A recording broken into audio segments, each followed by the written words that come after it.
নমস্কার বন্ধুরা, আয়ুষী লাইফস্টাইল চ্যানেলে সবাইকে স্বাগত জানাই। সকাল সকাল আজকে সমস্ত কাজ বাজ করে নিয়েছি, তারপর তোমাদের সঙ্গে রান্নাটা শেয়ার করে নিই। অন্যদিন তো সব কাজে শেয়ার করি, কিন্তু রান্নাটা তো শেয়ার করা হয় না।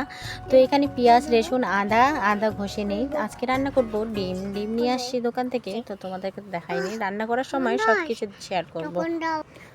অনেক দিন ধরেই মাছ মাংস খাওয়া হয় না, তার জন্য আজকে আমি সকাল সকাল নিয়ে আসলাম ডিম। আর গরুটা তোমাদেরকে দেখালাম কারণ এর জ্বর এসেছে আর শরীরটা একদম শুকিয়ে গেছে।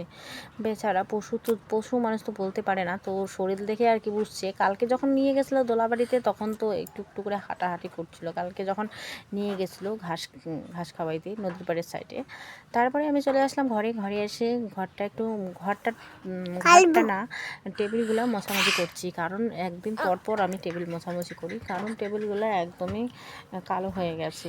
আর তুমি যদি চৌকাতে রান্না করো, উনুনে যদি রান্না করো, তাহলে এরকম হবে। আজকে সকালবেলা গোয়ালার কাকুর কাছ থেকে নিয়ে নিয়েছি দুধ। আর গরুটা তো জ্বর এসেছে, আরেকবার দেখে নিলাম। আগে তো ফটো করে রেখেছি, ওটাই দেখিয়েছি।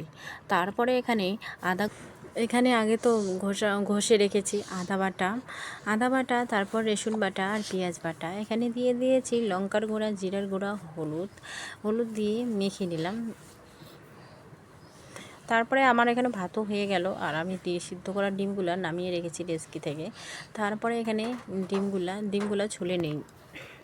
আর একটা ডিম ছুলতে ওটা ডিম ভেঙে যাবে, আগে ভেঙে গেছে, ভেঙে গিয়ে না বের হয়ে গেছে কুসুমটা। তার জন্য ওটা কি করেছি, ওটা মেখে দিয়ে দিলাম খেতে। আর যদি তরকারিতে দেই তাহলে তো মেয়ে খেতে পারবে না, ঝাল লাগবে। তার জন্য ওকে আগে দিয়ে দিলাম। তরকারিগুলা শাশুড়ি মা শ্বশুর মশাইকে দিয়ে দেব। আর ডিম খেতে ভালোই লাগে আমার। তো হাঁসের ডিম তো খেতে পারি না, তার কারণ হাঁসের ডিম খেলে মেয়ের এটা হয় ওটা হয়, তার জন্য একদমই খাই না, একদমই বন্ধ করে দিয়েছি। তো এখানে ডিমগুলাতে হলুদ আর লবণ দিয়ে দিলাম, তারপরে কড়াইয়ে দিলাম। তারপর ডিমগুলা ভাজা হয়ে গেলে একটা নামিয়ে রাখবো। ডিমগুলো নামিয়ে নিয়ে বসাই দিব আদা বাটা, রসুন বাটা, তারপরে এখানে হচ্ছে পেঁয়াজ বাটা, লঙ্কার গুঁড়া, জিরার গুঁড়া সব কিছু দিয়ে তুলিয়ে দিলাম। তারপর তাড়াতাড়ি রান্না করতে হবে, শাশুড়ি মাকে তরকারি দিতে হবে, খাওয়া দাওয়া করছে, তাড়াহুড়ো করে রান্না করছি। এই গরমে লঙ্কার গুঁড়োটা আবার বেশি দিয়ে দিয়েছি। এই গরমে তো লঙ্কার গুঁড়ো একদম বেশি দিতে নেই তরকারিতে, তবুও দিয়ে দিয়েছি বেশি। আর একটা ডিম তো মেখে দিয়ে দিয়েছি। এখানে আছে চারটা ডিম। তো এখানে 4টা ডিম আছে, আমার রান্নাটা একদমই হয়ে যাবে। তরকারিটা অনেক সুন্দর হয়েছে, খুব সুন্দর হয়েছে তরকারিটা খেতে। আমি নিজে রান্না করেছি আর নিজে বলছি। তারপরে আমি ভাত নিয়ে বসে পড়লাম খেতে। একটা আসছে দিদির সঙ্গে কথা বললাম। তারপর আরেকটু ভাত ছিল, ওগুলোও তোমাদের সঙ্গে খাওয়াটাও শেয়ার করে নিলাম। আর আমার খাওয়া দাওয়া একদমই তাড়াতাড়ি হয়, কিন্তু আমি একদমই লেট করে খাওয়া দাওয়া করি না। আর অনেক সাহসে তোমাদের সামনে আজকে আমার খাবারটাও শেয়ার করে নিলাম। আর নিয়েছি ছোটো থালাতে। আর খেতে তো একদম ইচ্ছে করে না আমার, খেতে বেজে গেছে 1টা 1:30 এরকমই বেজে গেছে সকালবেলার খাওয়ার। আর সকালবেলা আমি আজকে চলে গেছিলাম সেন্টারে, তার জন্য আমার লেট হয়ে গেছে খাওয়া দাওয়া। ভয়েস দেওয়ার সময় আমার মেয়ে শুধু মামা করেই থাকে, আর যখনই আমি ভয়েস দিই তখনই ও কথা বলবে। তারপরে এখানে আমার পুতুলটা মেয়ে বের করে রাখছে, কী দিয়ে খেলা করেছে ওগুলো একটু রেখে দিই, পুতুলটা রেখে দিই। কালকে রাতেবেলা বৃষ্টি পড়েছে, ওই বৃষ্টির তালে আমার মিষ্টিও পেচ্ছাপ করে দিয়েছে বিছানায়। তো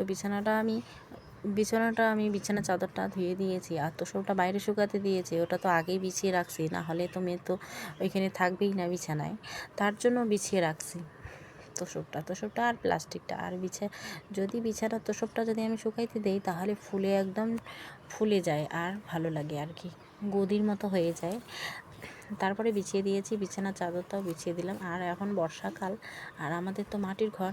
বর্ষাকালে ঝুলানো, আর যেই বিছানায় শুয়ে থাকি ওই বিছানায় আর কি বিছানার চাদরটা এত ঝুলিয়ে রাখি না, কারণ পোকা মাকড়, তার মধ্যে জোক টেনা এরকম ভয় লাগে আর কি, তার জন্য তুলে বিছানার চাদরটা বিছিয়ে রাখি।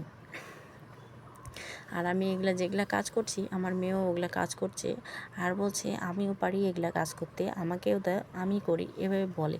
তারপরে ঘরে আসলাম ঘর ঝাড় দিতে।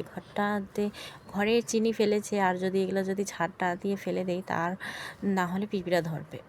বর্ষাকাল, পিঁপড়ার সংখ্যাটা একটু বেশি হয়ে গেছে। তারপরে থালগুলো নিয়ে কলের পাড়ে চলে আসলাম। কলের পাড়ে নিয়ে এসে চকচক করে মেজে নিলাম থাল মেজে থালগুলো ঘরে রেখে দেবো।